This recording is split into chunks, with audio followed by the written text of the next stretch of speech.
अल्लाह के रसूल ने इरशाद फरमाया, रब इरशाद फरमाता है अगर मेरे बंदों का बिगड़ने का डर नहीं होता तो मैं ईमान कबूल नहीं किया। उनको इतनी दौलत देता, इतनी दौलत देता, इतनी दौलत देता कि उनके चलने फिरने की जगह भी सोने चांदी की होती, खाने पीने के बर्तन सोने चांदी की होते, लेकिन रब ने उनको इतनी मालो दौलत नहीं दी। बिगड़ मत जाना कि उनके पास तो मालो दौलत बहुत है, साहब वो तो कलमा भी नहीं पड़ता है, उसे कोई प्रॉब्लम नहीं है, उसे कोई टेंशन नहीं है। देखो तो सही उसका कारोबार कितना अच्छा है, देखो तो सही वो कितना अच्छा खाता पीता है, उसका साहब बिजनेस देखिए कितना आला है। रब फरमाता है अगर मुझे अपने बंदों के बिगड़ने का डर नहीं होता, इतनी दौलत मिलती कि चलने फिरने की जगह सोने चांदी की होती। मगर कुरान कह रहा है अगर सोने चांदी के बर्तन तुम्हारे पास हैं, जिस बेड पे सो रहे हो अगर वो भी सोने का है, अगर जिस जगह पर चल रहे हो वो भी सोने का है, तो ज्यादा मत समझना 1 तोला 10 तोला 20 तोला 1 केजी सोने की हैसियत क्या है। रब फरमा रहा है मता उद दुनिया कलील, ये दुनिया का सादो सामान, ये रंगो जीना, तुम्हारी गाड़ियां, तुम्हारी दौलत, तुम्हारी सत्ता बत्ता, तुम्हारी कुर्सी, तुम्हारी चटक मटक, तुम्हारा रहन सहन, तुम्हारा खाना पीना, इसे ज्यादा मत समझना। कुरान फरमा रहा है ये बहुत थोड़ा है, बहुत थोड़ा है। ए अल्लाह ये कितना थोड़ा है? तो जब आम मिला जन्नत के मुकाबले में एक मच्छर के पर के बराबर नहीं है। हसनपुर के सुन्नी जिंदा दिल मुसलमानों सोचो तो सही, मच्छर कितना क्विंटल का होता है, कितना बड़ा मच्छर होता है। और फिर मच्छर का पर अल्लाह ने अदना सी अदना चीज की मिसाल देके दुनिया वालों को समझा दिया अगर तुमने अल्लाह को माना है, रसूलुल्लाह का कलमा पढ़ना है, तो मालो दौलत के चक्कर में बिगड़ मत जाना, जाहो हशमत के चक्कर में ईमान का सौदा मत करना, इसलिए कि दुनिया की कोई हैसियत नहीं है। अगर हसनपुर का रिक्शा चलाने वाला नबी का गुलाम हो तो जन्नत में ऐसी मेहमानी होगी, ऐसी मेहमानी होगी, सबसे बड़ी मेहमानी ये होगी कि अल्लाह का दीदार होगा, अल्लाह का दीदार होगा। अल्लाह फरमाता है मताउ दुनिया कलील। बोल दो जरा पीछे वाले भी सुभान अल्लाह। ये बहुत थोड़ा है, बहुत थोड़ा है, ये बहुत थोड़ा है। अब अल्लाह पाक के कुरान में जो फरमाया उसके आगे जुमले पे जब आप तवज्जो दे। मागर्रा का किस चीज ने धोखे में डाल दिया? क्या आईपीएल के ड्रीम 11 में धोखे में डाल दिया करोड़पति बनने के चक्कर में? क्या ऑनलाइन गेमिंग के चक्कर में करोड़पति बनने ने धोखे में डाल दिया? कि नशे में जो लज्जत है वो कहीं नहीं है, क्या इस चीज ने धोखे में डाल दिया? अल्लाह ने तुम्हारे लिए ये गंदी गंदी चीजों से बनने वाली गंदी चीज जिसे शराब कहते हैं, अल्लाह ने ये तुम्हारे लिए नहीं बनाई है। अल्लाह ने तुम्हारे लिए जन्नत में पाकीज़ा शराब बनाई है। अरे ये नापाक चीज पीने के लिए तुम्हें पैदा नहीं किया गया है। तुम तो मुसलमान हो, कलमा पढ़ने वाले हो, तुम तो दुनिया के लिए आइडियल हो, तुम तो दुनिया के लिए नमूना हो, तुम तो दुनिया के लिए एक आइडियल हो, आइडियल। दुनिया को जीना सिखाओगे तुम, दुनिया को खाना सिखाओगे तुम, दुनिया को पीना सिखाओगे तुम। ये मत सोचना कि अमेरिका दुनिया को खाना सिखाता है, ये मत सोचना कि चाइना बहुत तरक्की याफ्ता मुल्क है। एक साहब से मैंने पूछा, वो हमारे मिलने वालों में थे, चाइना गए, तो मैं कहा चाइना में क्या देखा? बोले हजरत चाइना हिंदुस्तान से अभी 40-50 साल आगे है, डेवलप है, वहां पे तरक्की है, वहां पे वहां के रोड, वहां का सिस्टम, वो सब कुछ है। मगर मुसलमानों ये मत सोचना कि चाइना खाना सिखाता है। अपने आप को टेक्नोलॉजी में सबसे आगे बताने वाले इजराइल को ये मत समझना कि वो जीना सिखाता है। जर्मनो, जापान, जिनके यहाँ बहुत बड़ी तादाद में मैन्युफैक्चरिंग भी है, यूनिवर्सिटियां भी हैं, मगर ये मत सोचना कि साहब वो तुम्हें जीना सिखा रहा है, इसलिए कि जो कुत्ता बिल्ली खाते हो क्या तुम्हें खाना सिखाएंगे? जो सांप बिच्छू खाते हो क्या वो तुम्हें खाना सिखाएंगे? जिनके नाखून कई कई इंच निकले हुए हो क्या वो तुम्हें खाना सिखाएंगे? जिनके बदन पे पूरे कपड़े ना पड़े हो क्या वो तुम्हें लाइफ स्टाइल बताएंगे? कुरान फरमा रहा है मा गर्रा का किस चीज ने धोखे में डाला है? तो दुनिया को बताओ मेरा मजहब जिसे मैं फॉलो करता हूं उसका नाम मजहब इस्लाम है, और मजहब इस्लाम अमेरिका, इजराइल, चीन, जर्मन और जापान किसी का मोहताज नहीं है। इसलिए हमें जीना अमेरिका से नहीं मदीने वाले मुस्तफा से सीखना है। नारे तकबीर, नारे तकबीर, नारे रिसालत, नारे रिसालत, मसलके आला हजरत, मसलके आला हजरत सैयद अफरोज मियाँ साहब किबला। नारे तकबीर, नारे रिसालत। मा गर्रा का किस चीज ने धोखे में डाला? अगर धोखे में पड़ गया, इंसान है, शैतान ने बहका दिया, क्योंकि शैतान वादा करके आया है मैं आगे से भी बहकाऊंगा, पीछे से बहकाऊंगा, इधर से आऊंगा, उधर से आऊंगा। मगर रब ने फरमाया कितना ही बहका ले, इल्ला इबादका मिनहुमुल मुखलसीन, जो मेरे नेक बंदे होंगे तेरे बहकावे में आएंगे नहीं। बोल दो जरा सुभान अल्लाह, अल्लाह अल्लाह। अगर शैतान ने बहका दिया और तुम बहक गए, रास्ते से हट गए, तो अल्लाह फरमाता है बे रब्बिकल करीम, आप पलट के आ जा, तेरा रब बड़ा करीम है। बोल लो, आप पलट के आ जा, आजा मस्जिदों में, आजा मस्जिदों में, पलट कर आजा। अरे ये दुनिया का सिस्टम है, चोर चोरी करके भागे, अगर दाना मिल जाए तो मार दे, अगर कोई तेज धार वाला हथियार मिले तो वार कर दे। ये दुनिया है। मगर रब फरमाता है अगर तूने अपने आप पर जुल्म कर लिया, अल्लाह के हुक्म की हुक्मदूली कर ली, तो परेशान मत हो, रब की बारगाह में पलट जा, सच्चे दिल से तौबा कर ले, और जब तौबा कर ली तो ऐसा हो जाएगा अत्ताइबु मिन ज़ंबी कमल्ला ज़ंबला, ऐसा जैसे कोई गुनाह किया ही नहीं है। इसलिए अब देखो ये साफा खुले या कुछ भी खुले, तकरीर तो होके रहेगी, हैं? बोल दो जरा सुभान अल्लाह। हाँ, बांधने के लिए पहले से तैनात कर रखा है। बोल दो जरा सुभान अल्लाह। हाँ, बस ये है कि साफा खुले तो तुम मत खुल जाना, तुम जहाँ हो वहीं रहना है। हाँ, अल्लाह आपको सलामत रखे, आपके जज्बात को सलामत रखे। सुभान अल्लाह। आप पलट कर आ जाते, तेरा रब बड़ा करीम है। दीन पे चलना बहुत मुश्किल है। हाँ, मुश्किल तो है, बहुत मुश्किल है, बहुत मुश्किल है दीन पे चलना। कितना मुश्किल है साहब, कैसे आदत हो गई, छूट नहीं सकती, ये हो गया वो छूट हो नहीं सकता। ए नौजवानों, अल्लाह ने तुम्हें इसलिए पैदा ही नहीं किया है। तुम अपने आप को जानो, समझो, पहचानो कि अल्लाह ने तुम्हें पैदा क्यों किया है। तुम आवारा नहीं हो, खुले नहीं हो, तुम्हारे लिए हदबंदी है, तुम्हारे लिए हदबंदी है। और जब से तुम हद से हटे, हद से आगे बढ़े, लोगों ने तुम्हें जलीलो रुस्वा करके रख दिया। तुम्हारी कोई हैसियत, कोई मकाम, कोई वक़ार नहीं रहा है। अरे असलाफ की हिस्ट्री पढ़ के देखी तुमने, तुम्हारे असलाफ ने क्या क्या किया है। दुश्मनों के नरगे में पहुंचे, नदी पार करके, दरिया पार करके, कश्तियों में आग लगा दी। जब यहाँ आ गए हैं दुश्मन के नरगे में तो कोई पीठ दिखा के नहीं भागेगा। बोल दो। इसलिए अल्लाह ने जब ईमान की दौलत से नवाजा है तो मुसलमान पीठ दिखाने के लिए नहीं है, बल्कि अदलो इंसाफ का तराजू कायम करने के लिए, सीना चौड़ा करके आगे बढ़ने के लिए है। अरे मजहब इस्लाम ने ही दुनिया को जीना सिखाया है, दुनिया को खाना सिखाया, दुनिया को पीना सिखाया, दुनिया को लाइफ स्टाइल सिखाया है। मगर जब से तरीके मुस्तफ़ा को छोड़ा, जो तेरे दर से यार फिरते हैं, दर बदर यूं ही ख्वार फिरते हैं।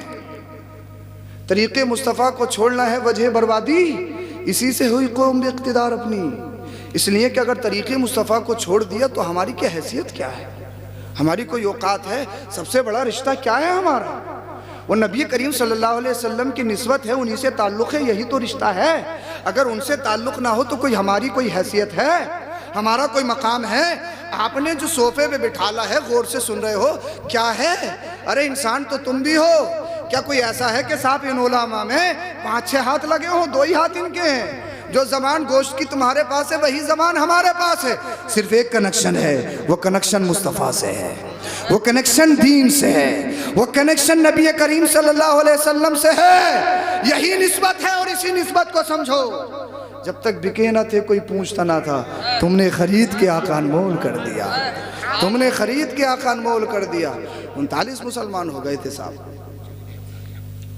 और जब हज़रत सैयदुना सिद्दीक़ अकबर रज़ी अल्लाह ताला अन्हु खलीफा अव्वल नबी करीम, आज के दौर में ना कैसा मुश्किल बहुत है, मुश्किल बहुत है, मुश्किल कुछ भी मुश्किल नहीं है।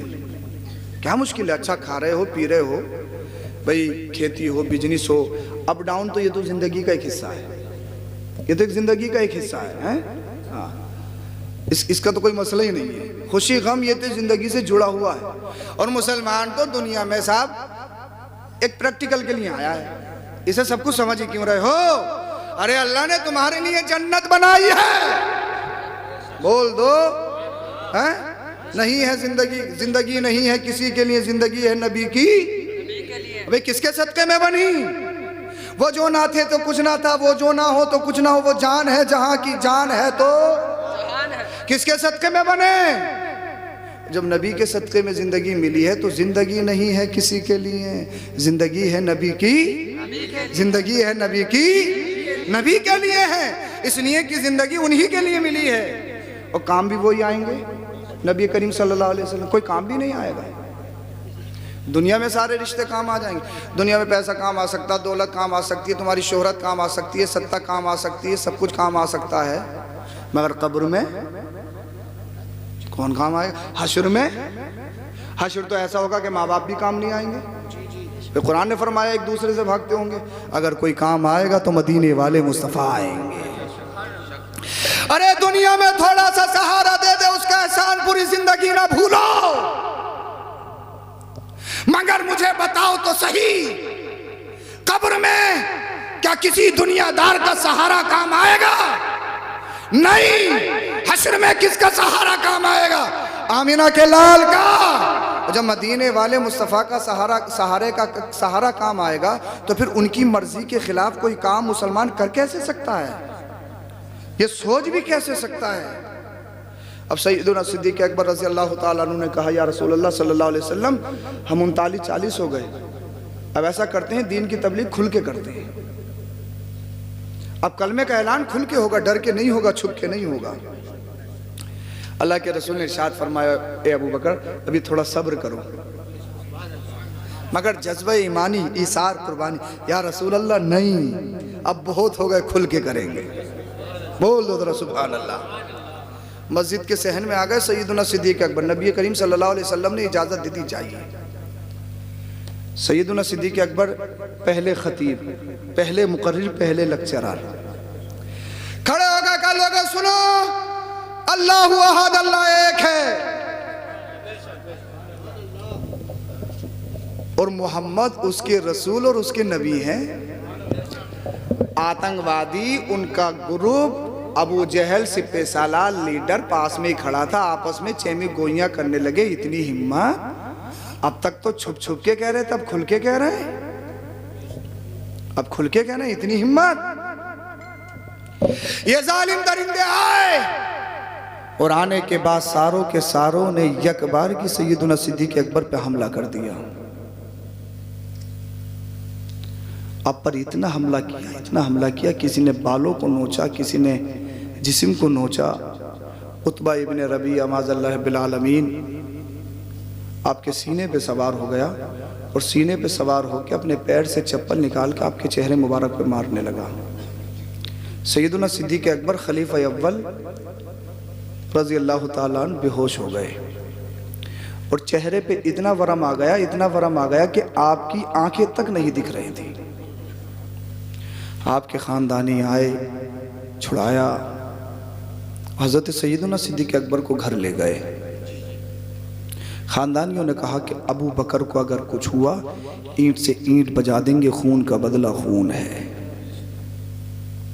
अल्लाह अल्लाह। माँ की ममता तड़प रही है, बाप का कलेजा फट रहा है। सैयदुना सिद्दीक़ अकबर रज़ी अल्लाह ताला अन्हु बेहोश है।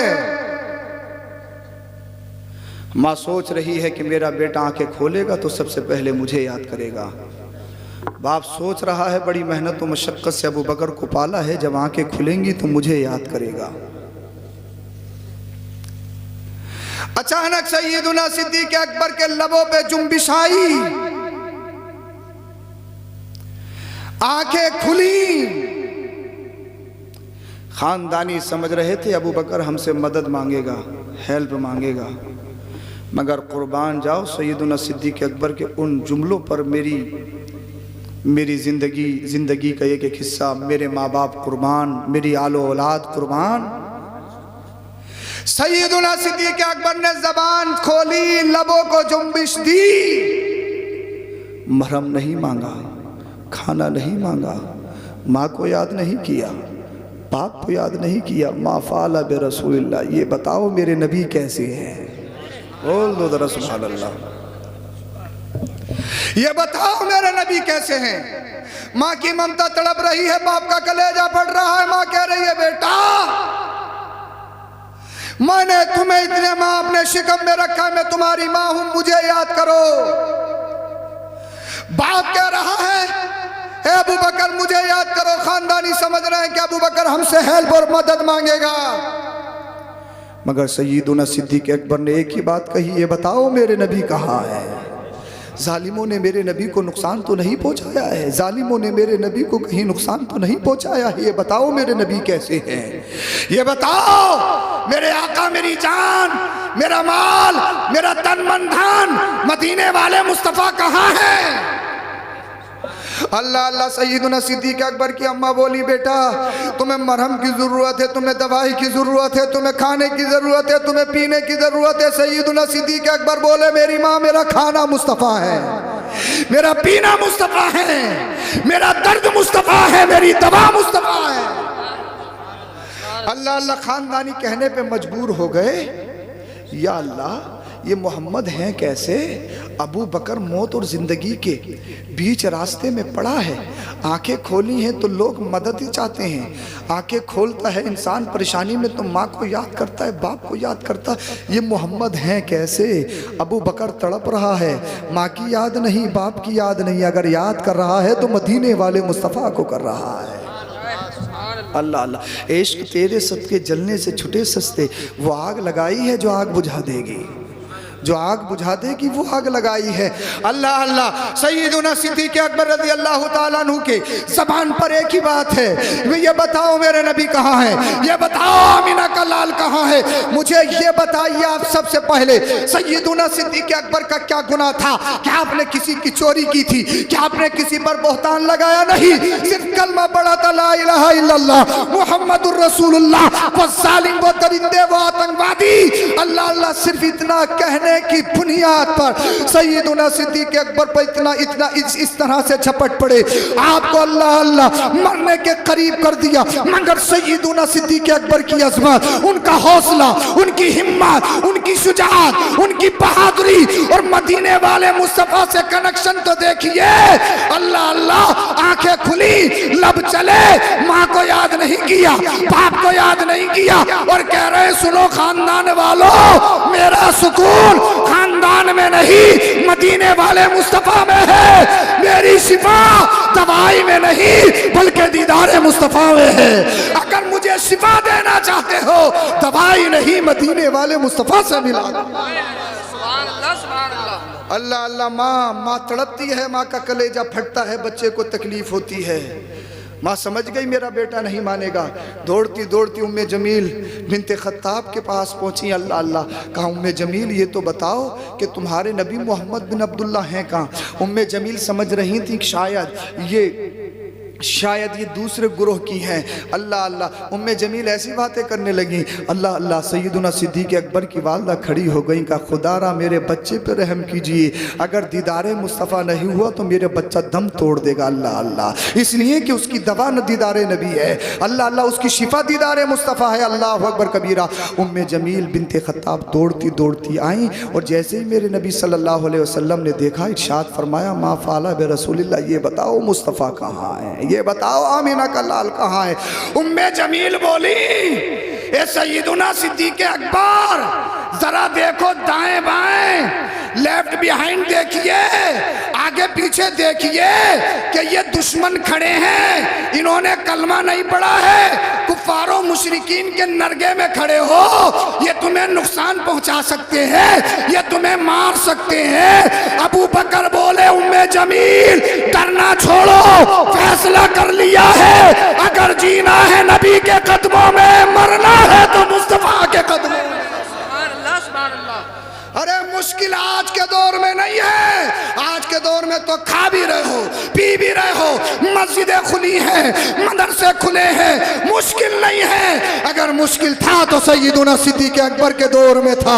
उम्मे जमील समझ गई। अल्लाह अल्लाह। अल्लाह के रसूल सल्लल्लाहु अलैहि वसल्लम की बारगाह में जो दारे अरकम में मौजूद थे, अल्लाह अल्लाह, सैयदुना सिद्दीक़ अकबर ने दो लोगों को सहारा दिया और सहारा देने के बाद नबी करीम सल्लल्लाहु अलैहि वसल्लम की बारगाह में पहुँच गए। आका करीम ने अपने दीवाने को देखा तो मदीने वाले मुस्तफ़ा खड़े हो गए। बोलो जरा सुभान अल्लाह, बोलिए जरा सुभान अल्लाह। इंतशार ख़त्म करें, बहुत जल्दी तकरीर ख़त्म करूँगा। बोलो जरा सुभान अल्लाह। मदीने वाले मुस्तफ़ा करीम सल्लल्लाहु अलैहि वसल्लम ने देखा आमिना के लाल खड़े हो गए और जब मदीने वाले मुस्तफ़ा खड़े हुए, सैयदुना सिद्दीक़ अकबर को देखा, उनकी कैफियत और कंडीशन को देखा, उनके चेहरे पे जो वरम था उस वरम को देखा। अल्लाह के रसूल सल्लल्लाहु अलैहि वसल्लम वरक़लहु रसूलुल्लाह सल्लल्लाहु अलैहि वसल्लम रिक़्क़तन शदीदा, आमिना का लाल मदीने वाले मुस्तफ़ा आंसुओं से रोने लगे, अश्कबार हो गए। अबू बकर को अपने सीने से चिपटा लिया और चिपटाने के बाद में आका ने इरशाद फरमाया, ए अबू बकर तकलीफ़ तो नहीं है, परेशानी तो नहीं है। सैयदुना सिद्दीक़ अकबर ने कहा, या रसूल अल्लाह, वो जालिम जितना जुल्म कर रहे थे मेरा इश्क इतना बढ़ता चला जा रहा था। वो जालिम मुझे जितना सता रहे थे मेरा इश्क इतना बढ़ता चला जा रहा था। अर्ज़ करते हैं, या रसूल अल्लाह सल्लल्लाहु अलैहि वसल्लम, हाँ मेरे चेहरे पे दर्द है। उतबा इब्न रबिया ने बड़ी बदसलूकी से मेरे चेहरे पे चप्पलें बरसाई हैं। आका ने इरशाद फरमाया, अबू बकर मुबारक हो, तुमसे मैं भी राज़ी हूँ, अल्लाह भी राज़ी है। सुभान अल्लाह।